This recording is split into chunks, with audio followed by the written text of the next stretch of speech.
Oh, I didn't see you there. Hey guys, so anyway, we just recently picked up a Remington 870 Wingmaster. Kind of a cool little thing. And we've always had the Mossberg 500s around and just kind of thought, which one of these is truly better? There's no better competition in the firearms world than Remington 870 versus Mossberg 500, is there? So, we want a definitive answer, which one is actually better. And we've actually devised a series of categories that we're going to go through, talk about each one, award points, and see at the end of the day which one actually is better. We want to have a winner. We don't want to just say, well, whichever one you like, whichever one you prefer. No, which one's actually better? So, we have 3 on the table today. We only have this one because this was our OG of the collection. This is literally the OG Remington 870 and our OG Mossberg 500 shotgun. These are the 2 oldest guns I think we have. Anyway, we've had these for the longest out of all of them. This one is new, but we kind of thought it was more apples to apples comparison between, the likes of these two. So we might shoot this later, but we're going to focus on these. So, category number 1. Everybody likes to talk about durability. So, as far as our experience, both have pretty good durability. But if you look under the surface, there are some differences, and one is actually more durable than the other. Now, as many of you may know, or may not know, the Mossberg 500 is the, and we're talking about both these guns in like their standard orientation, has aluminum receiver versus the 870 has a steel receiver. Now, obviously that adds a little bit of weight to the gun, but they're virtually both the same weight. So, really haven't read about any major issues with having a aluminum receiver, but that is a criticism, technically. Steel is stronger than aluminum. Steel can also corrode, but usually they're plated pretty good, finished. So, corroding is not a huge issue, but it can. Aluminum obviously is not going to corrode. So, with durability, steel stronger than aluminum, and I don't know if a lot of people know this, originally Remington had the dual action bars here. You can see one on each side. Well, the Mossberg 500 didn't always have that. Apparently when the patent ran out for the dual action bar design, Mossberg started implementing it, and this has 2 action bars as well. Now, I don't know. Never really felt that Mossbergs had particular tight grip, and as far as like the action bars, it kind of twisted a lot. It just seems like the 870s always were a little tighter as far as the forend and everything like that, but the actual design and durability of the design and the mechanics of the gun, we're going to award the 870 a point for that. Really can't argue with steel versus aluminum, even though it's not a huge difference, there's not huge issues. Straight up, have to say that this is more durable. Now the next category is going to be capacity. Now in the base forms, the Mossberg 500 carries an extra round in the tube, making it a 5+1. Standard Remington's 4+1. So Mossberg gets a point there. Pretty obvious. Next category is going to be smoothness. Seems pretty smooth to me.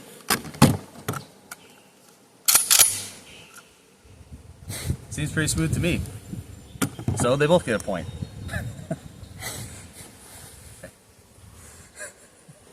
Next we're going to go on to reliability. Now, we can attest to the reliability of at least these 2 right here, because we've had these for a very long time. Now, in our experience as well, we've got in plenty of 500s and plenty of 870s, and this might be biased because we get a lot of stuff from the auction, but there have been more 500s that have come in from our auction finds that have had issues, we'll say, than the 870s. Now we have gotten a lot more Mossberg 500s or Maverick 88s, stuff like that in general, way more than the Remington 870s. So I guess even and that might be flawed.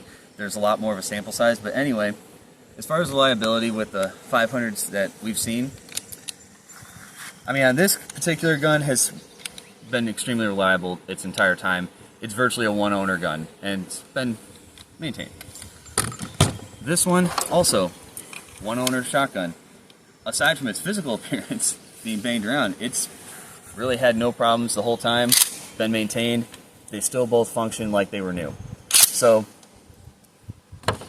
with two personal experiences of ours, yeah, they're both very reliable. But with some of the 500s that we've got over the years, the safety here, which is very ergonomic, however, sometimes if there's rust or it's not, perhaps not cared for, sometimes these are found to have, like, hang up a little bit and sometimes lock completely, and that's not good.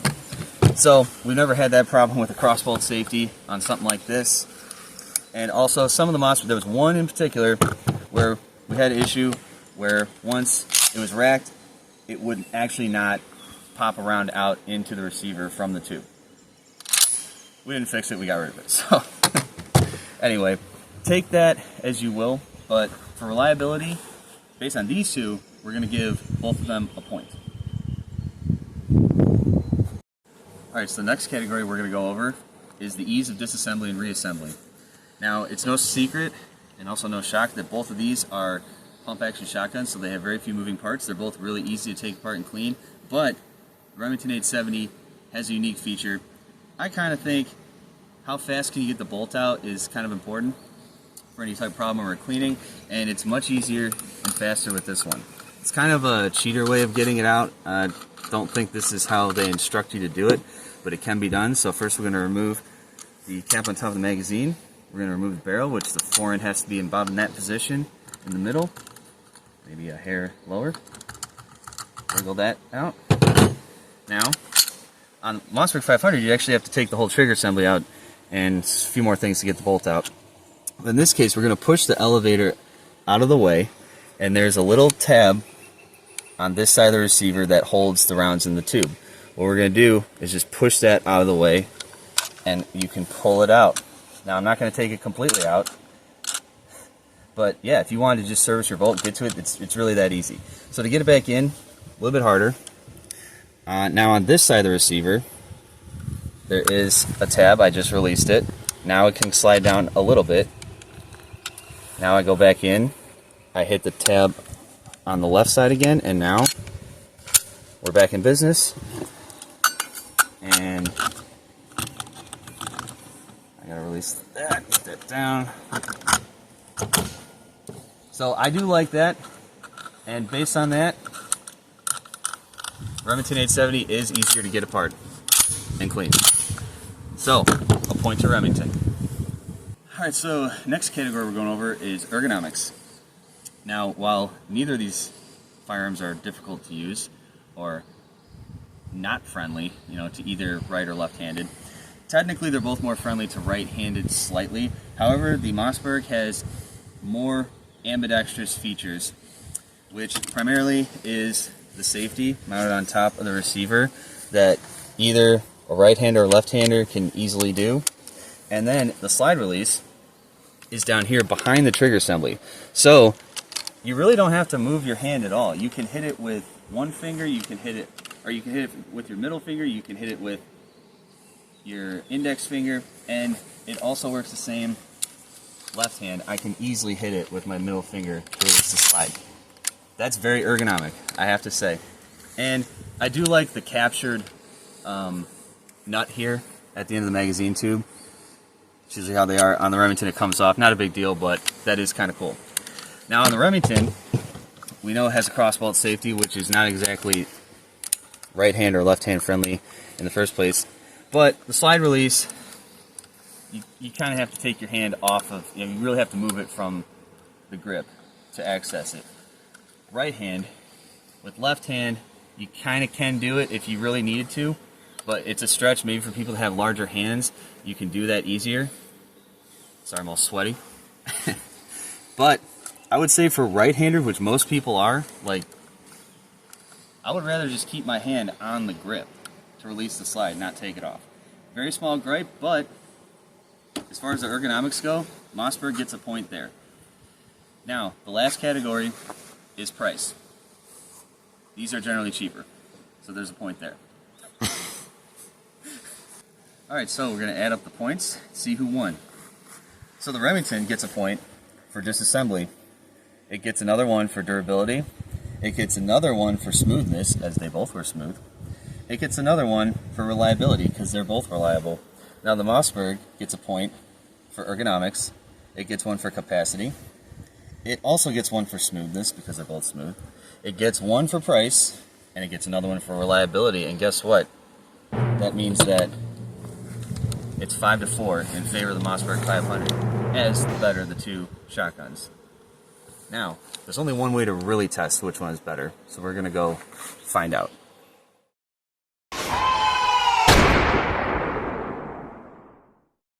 So, we were lucky enough this time at the compound to have a third person with us. So we figured it might be a good opportunity to have a little clay pigeon competition here with the 870 and the 500. So we had the new guy throw, and you know, being new at it, he was still kind of getting used to it. So some of these throws, you're probably gonna see we do miss a couple because they just weren't really good throws. So whatever. You guys ready? Yep. I think that was me. Yeah, pretty sure. Ready? Yep. Shoot. Ready? Yep. Yep.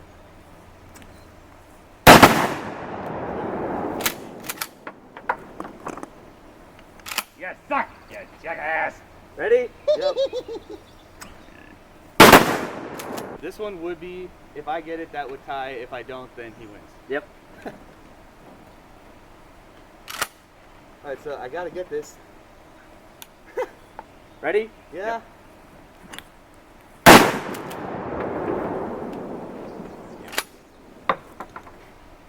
I win? Wait.